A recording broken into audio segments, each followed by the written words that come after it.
कार्यक्रम प्रायोजित करती है। और आज का विषय है स्वच्छता। आज का तो पहले हम लोग कुछ सुनेंगे और उसके बाद मैं आप लोगों को स्वच्छता के बारे में बताऊंगी। ठीक है, तो सुना जाए। जो आप लोगों के सामने अभी आवाज आएगी उसको ध्यान से सुनिएगा।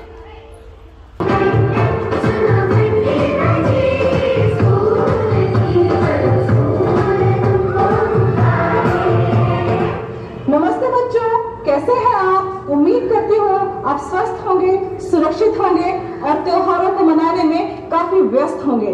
बच्चों, आप कितने भी व्यस्त हो जाए, इसको केवल मजे के रूप में नहीं सुनना है, इसको अपने जीवन में लागू करना है।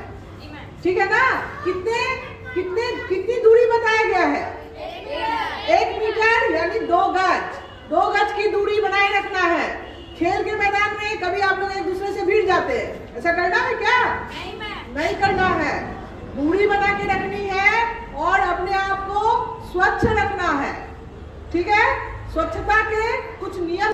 आप लोग सबसे पहले अपने शारीरिक स्वच्छता पर ध्यान देंगे। ठीक है? रोज का रोज स्नान करना है, यानी नहाना है। नहाते हैं ना? और नहाने के बाद सर को अच्छी तरह से सुखाना है, क्योंकि अगर सर को गीला रखिएगा तो सर्दी तो लगेगी ही, साथ ही बाल में जुएं, डैंड्रफ वगैरह सारे कुछ हो जाएंगे। तो उससे क्या है ना? और जब खांसते हैं तो हाथ में रुमाल से मुंह ढकिए। मुंह में नहीं खांसना है किसी का। छींकते हैं तो हाथ इस तरह से रखिए कि आपके छींक के छींटे दूसरे के ऊपर ना जाए। ठीक है? और तीसरा, जब आप लोग खाते हैं तो खाना खाने के पहले अपने हाथ को साबुन से अवश्य धोएं। साबुन से कौन कौन हाथ धोते हैं? की व्यवस्था भी रहती है और हाथ धोने के लिए नल की व्यवस्था तो है ही, है ना? पानी को चढ़ा देना है और बहते पानी से हाथ धोना है, ना कि बंद पानी से, बूंद बूंद पानी से। ऐसा नहीं करना है। जोर से पानी का जहाँ बहाव हो रहा है उसमें अपने हाथों को अच्छे से धोए।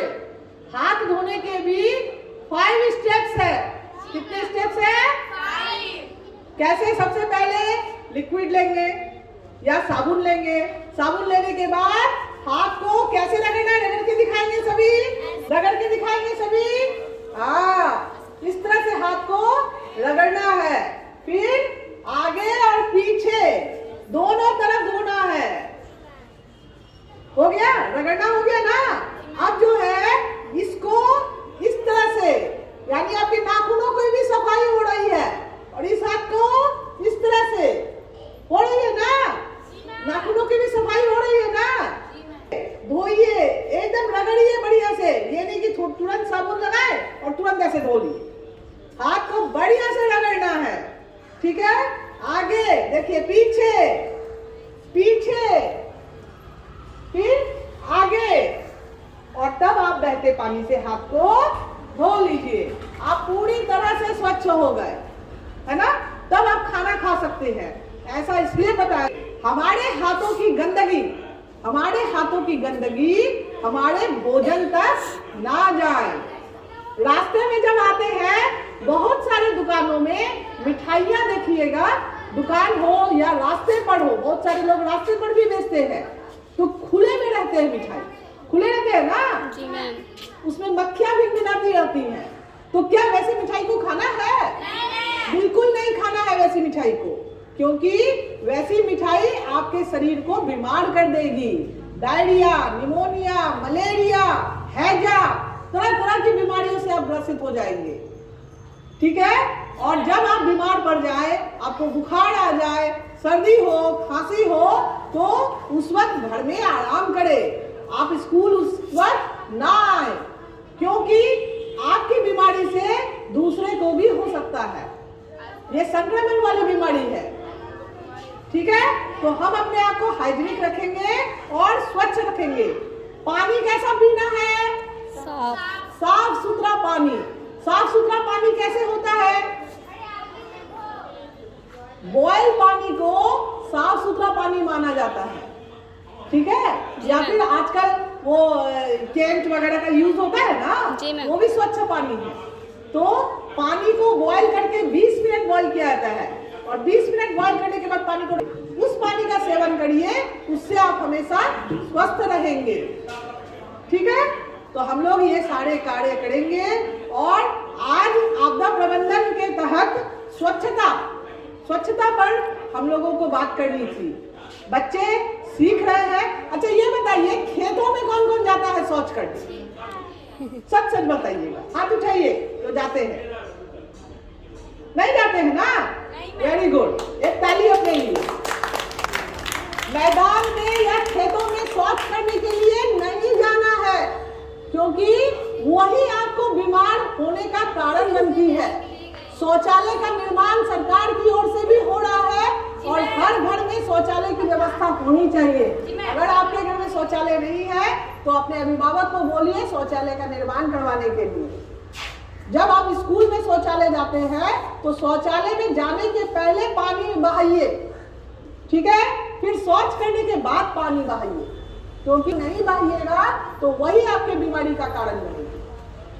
स्वयं स्वच्छ रहेंगे तभी आप दूसरे को बोल सकते हैं साफ सुथरा रहने के लिए। आज के इस स्वच्छता कार्यक्रम में एक और बिंदु को जोड़ा गया है जो मैं अभी कक्षा में करवाऊंगी, और सारी बच्चियां 7-8 की भी बच्चियां आ जाएंगी वहां पर।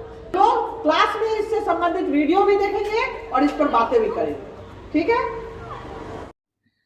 स्वच्छता के साथ घटकों के व्यवहार को भी अपनाना पड़ेगा। आइए अब हम इन्हें थोड़ा विस्तार से समझते हैं। स्वच्छ शौचालय का मतलब है शौचालय का निर्माण, उसका उपयोग एवं रखरखाव और खुले में शौच से मुक्त वातावरण। साफ पानी पीने का मतलब है पीने का पानी हमेशा सुरक्षित जल स्रोत से ही लें। पेयजल को ढके बर्तन में और ऊंची स्थान पर रखें।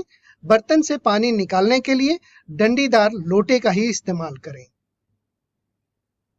गंदे पानी का निकासी, घर से निकलने वाले बेकार गंदे पानी का निपटान सोख्ता गड्ढे, बागवानी या पक्की नालियों के माध्यम से करें। कचरे का निपटान, घर से निकलने वाले कचरा को निपटान कूड़ा गड्ढे या कंपोस्ट गड्ढे में करें। जानवरों का कचरा जैसे गोबर आदि का निपटान कंपोस्ट या केचुआ खाद बनाने में करें। घरेलू एवं खानपान स्वच्छता, घर को साफ रखें, भोजन को हमेशा ढक कर रखें और ताजा भोजन ही खाएं। व्यक्तिगत स्वच्छता, यदि व्यक्तिगत स्वच्छता रखा जाए तो हम कई तरह के संक्रामक रोगों से अपने एवं अपने